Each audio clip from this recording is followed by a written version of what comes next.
Good evening, everyone. Welcome back to another live session at Speakers Circle. Speakers Circle is a platform where you can connect with people from various backgrounds who are learning the same thing as you, and that is public speaking. Our main focus is public speaking, and apart from that, we have several activities that inculcate this particular skill. We have our online meetings almost every Sunday where you can join us and participate into various activities that are open for all. If you wish to be a part of the Speaker Circle community, simply go to the link in the description. It's a Google form, fill that up, and it will add you to our visitors WhatsApp group where you shall be getting updates. This is the YouTube channel where we go live every Thursday with some or the other activity which is fun and inculcates a lot of learning into the our members as well. So we do book reviews, movie reviews, storytelling sessions, poetry recitations, and much more. This is a platform where people express their thoughts, engage with like minded people, and evolve as better human beings and as better public speakers. So, if you wish to be a part with us, if you wish to join us, feel free to do so. This is a platform where you can come and share your thoughts. Just one thing that we do not talk about religion, politics, or sex, or something that might offend people. Apart from that, if you have anything, let it be known to the world. Come and speak up. So, today we are going to have a fun and engaging storytelling session.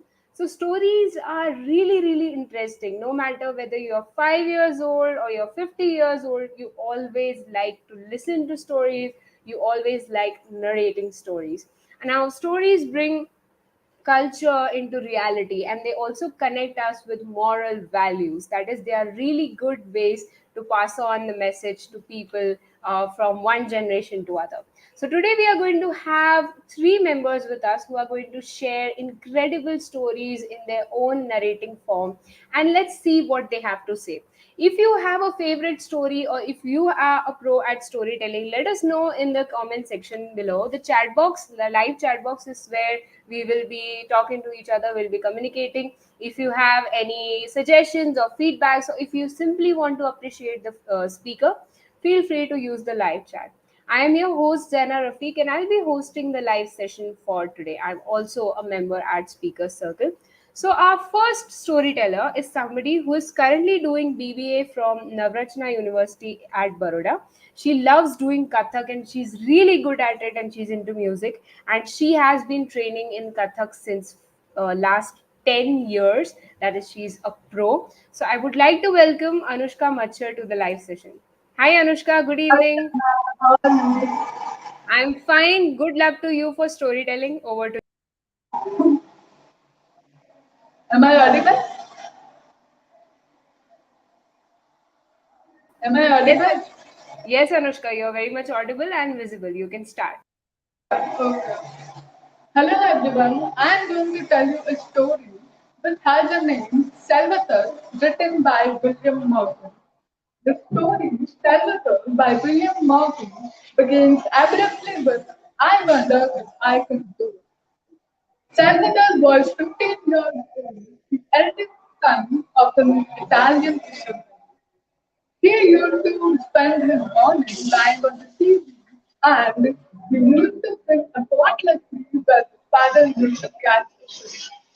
At 7 he fell in love, and he was betrothed to a girl who lived in Grand Marina. She was very beautiful and she had a very pretty face. Then Salvatore left his home to become a sailor in, in the military service to become a sailor in King Victor Emmanuel. He left nostalgic and he met the island of India and the sea, which he now realized that it was so important as his hands and legs. Later on, he felt all alone in the battleship, living with hardships, and there was no one to whom he can spend time with. So he grew homesick, and above all, he missed his fiancée the most. In Sarus, he was spent to many places like Bali, China, Venice. But in China, he felt ill, and as he was suffering from rheumatism, he was told by the doctor that he could not be well ever again. But Salvatore was happy to return to his own home. He was so eager to meet his fiancée and his family. On his return, Salvatore was very emotionally welcomed by his family and his two younger brothers with a great deal of kissing and a cry of joy. But Salvatore was looking for that one girl in the crowd, but in vain she was not there. When he went to her house, he saw that girl sitting with her mother at the door. It was a surprise that they had already received the news about Salvatore that he could never be well again and that he could never be strong enough to walk like a man. Salvatore was told by her mother that he could not marry him now. Her daughter could not marry him now, but not strong enough to work like a man. This was a heartbreak for Salvatore, but he never blamed it. One day, Salvatore's mother told him about a girl named Anita who was older than him. She had seen him at the festival and had fallen in love with him. She wanted to marry him. Though at first Salvatore denied, but on his mother's advice, they got married soon and they had two children. Both of them were boys. Salvatore worked hard and he used to be in the vineyard the whole day. He used to kind of cut and fish the whole night and whole day. Later on, his rheumatism took a toll of its him. He used to lie on the beach dragging his limbs in so much pain, but he never did he utter an unpleasant word to anyone. Never did he blame anyone for anything. Salvatore was a responsible father as well as a compassionate husband. He used to hold, he used to take his children for baths and used to hold in his palms as tenderly as if they were flowers. Coming back to the story, we always say that this story holds a very strong quality that says about the whole narration of the story. He wants to grab the attention towards the story, and he depicts the character of Salvatore as the very purest, the most precious, and the most rarest quality, which is called as goodness, the quality of goodness. Throughout the story, it's only about the quality of goodness that Salvatore depicts, and he never blames anyone for anything. So the moral of the story is that never blame anyone in the life and respect your decisions as well as respect others, your parents, your friends, and everything. So that's about Salvatore, which is written by William Morgan. I hope you like it. Thank you so much for the wonderful storytelling, Anushka. Thank you for joining us for the live stream today. So that was Anushka Machchhar, everyone, and she narrated a really beautiful story. But don't go anywhere. We have two more storytellers with us, and it's really going to be fun because storytelling, I believe, is the most fun part of public speaking. So our next storyteller is somebody whom you all are very familiar with. She works as a trainer, as a corporate and social anchor, and she does voice acting. And she is also the founder of Speakers Circle. I would like to welcome Nancy Shah to the live session today. Hello, ma'am. Good evening. Good evening, Zaina. Thank you so much for inviting and introducing me here. It's pleasure being part of all the Speaker Circle live sessions. And yes, this time you're hosting it, so I thought let me try storytelling. Sure, go ahead and good luck to you. Thank you. So my today's story, I'll tell you the name in the last, and I want you to guess what happens. So there was one little boy of age, I think 8 to 10 years old. He belonged to a not so rich family and was looking for a job. apart from his school time, he wanted to earn something and wanted to utilize his time in a better way. So he went to the shop, and this was the time where we did not have this wireless phones or mobile phones or something like that. We used to have those red color box, that phone booth where you need to insert 1 rupee coin, and you can talk only for next 1 minute. So the boy inserted a 1 rupee coin in the phone booth and dialed a number. There was another person who was talking to him. The boy said, "Hello, ma'am. I am so and so. I'm looking for work. I can help you in the household. Can you please share with me if you have requirements?" The lady says, "No, dear.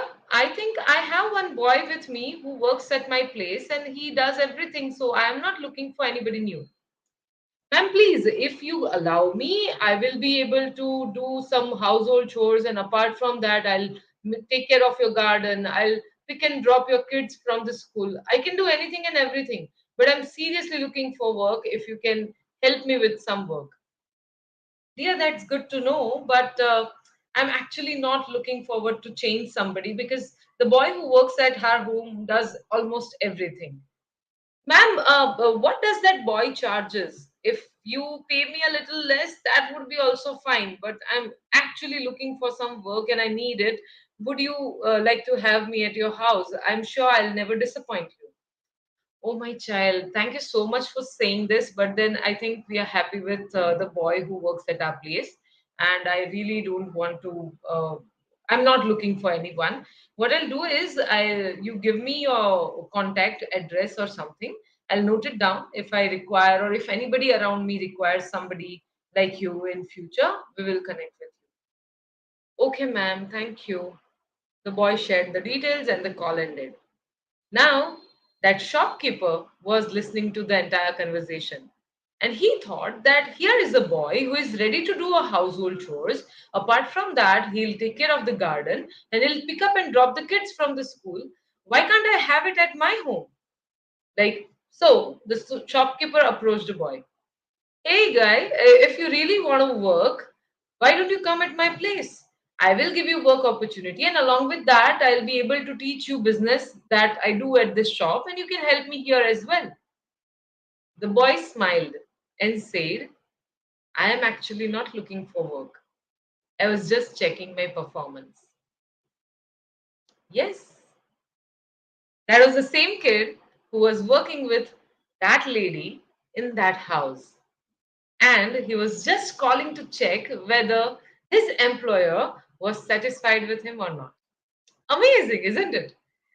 So many times we, I think, need to check the same. Don't call me Zaina. But all I want to tell you is that we work passionately towards something, that's fine, but we need to check whether the company that we are working with or the employer who is having us, are they happy and satisfied with what we are doing? It's important to know whether you're performing well or not, because through that you would be able to improve on yourself. Now imagine that lady was not ready to change that boy or replace that boy. In fact, even if somebody was ready to work at a lesser price, somebody was ready to work two more things, but then he was irreplaceable because he performed, he worked in such a way. What if you call someday to your boss like this?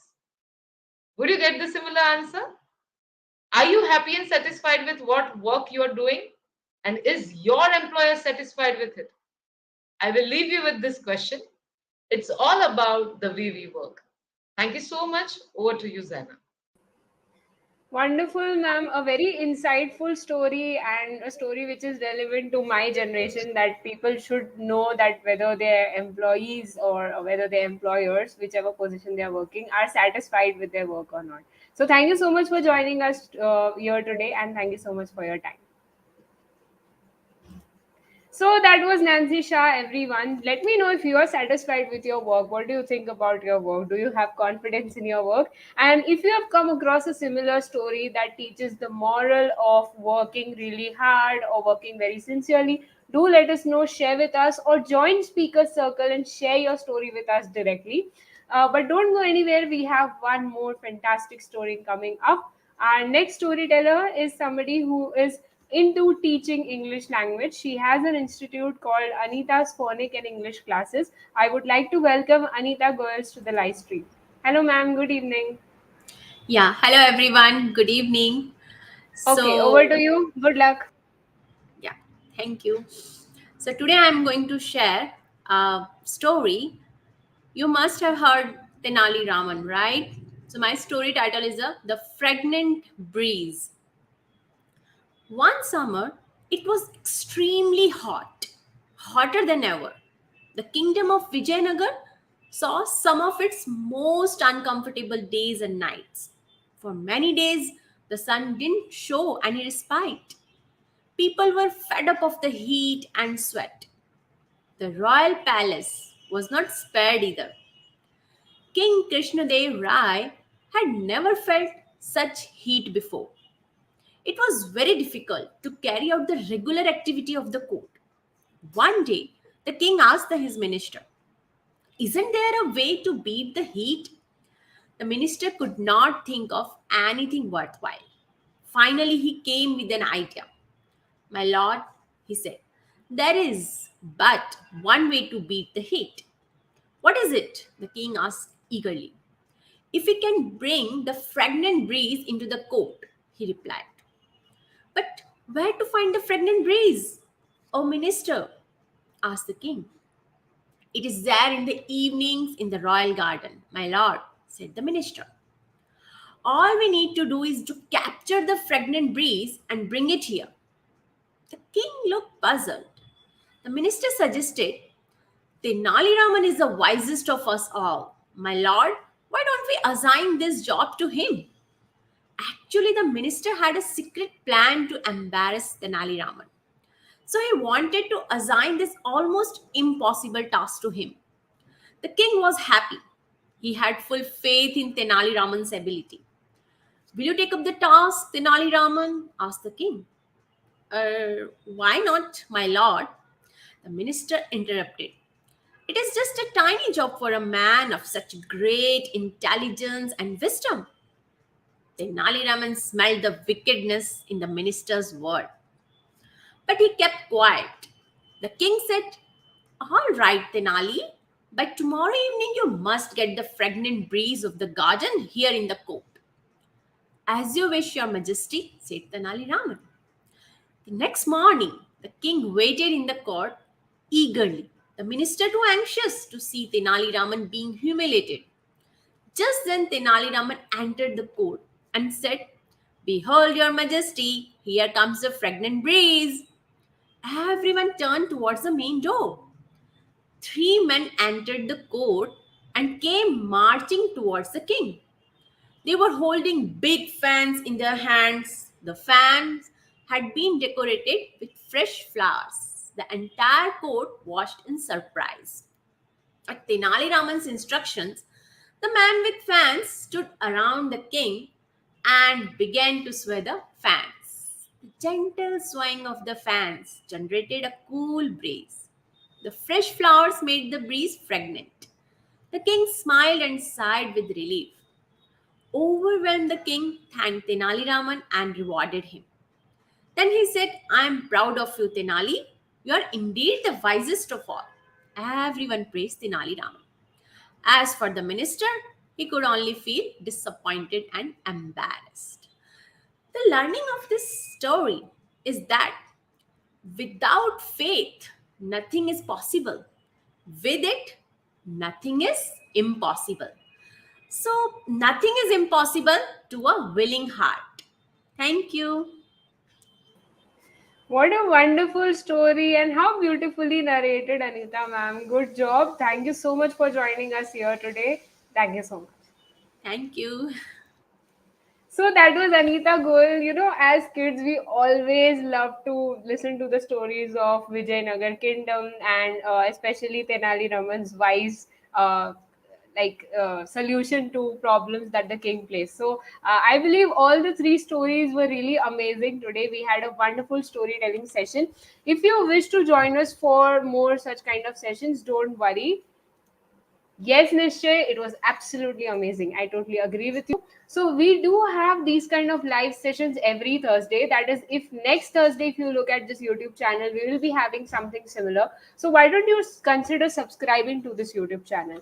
Not just live sessions, we keep on posting many videos related to public speaking, as in public speaking tips, which include certain tricks and techniques that you can use into your speeches, and also some ways that you can try to adapt to. Also, we have many beautiful speeches given by the members at Speaker Circle. If you want to get some ideas from them, you can simply go and watch. They're all there. And feel free to join this community. Fill up the Google form. We'll add you to our visitors WhatsApp group. And you can also join our online meetings that happen every Sunday. And if you are in Ahmedabad, we have once in a month offline meeting as well. You will get all the updates of all the events that happen at Speaker Circle in our WhatsApp group. And I'll see you sometime around. Thank you so much for joining us here today and have a nice evening.